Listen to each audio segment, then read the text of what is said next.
Let's come to the second question. The second question is draw a well-labeled diagram of integumentary system showing accessory structure present in this system.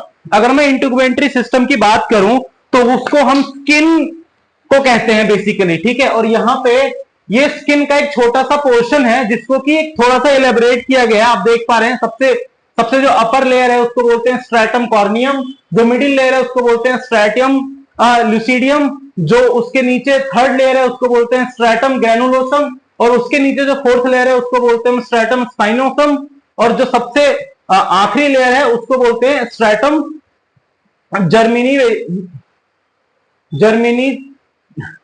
काट दियो stratum जर्मिनेटिवम, ठीक है। और यहां पे आप देखेंगे उसी स्किन को, अगर मैं आपको एग्जांपल देके बताऊं, ये जो मेरी स्किन है इसके जो अलग अलग लेयर्स हैं उसी लेयर्स को यहाँ पे डीपली एलोबरेट किया गया है।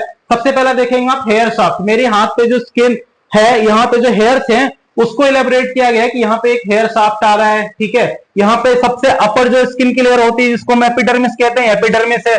उसके ठीक नीचे आप देखेंगे यहाँ पे नर्व्स हैं, ये सारे नर्व्स हैं। उसके बाद आता है डर्मिस और फिर आता है सबक्यूटेनियस टिश्यू, ठीक है।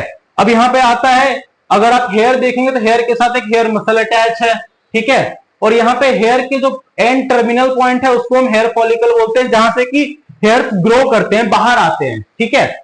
उसके बाद अगर मैं लेफ्ट साइड की तरफ को आऊं तो यहाँ पे आप देखेंगे कि मेसिनर कॉर्पस्कल है यहाँ पे। उसके बाद पोर्स है, स्किन के पोर्स हैं जिससे कि सिक्रीशन, आपने सुना होगा बहुत सारे पर्सन की स्किन ऑयली होती है, बहुत सारे पर्सन की स्किन ड्राई होती है, तो इस पोर्स के थ्रू ही ऑयल का सिक्रीशन होता है।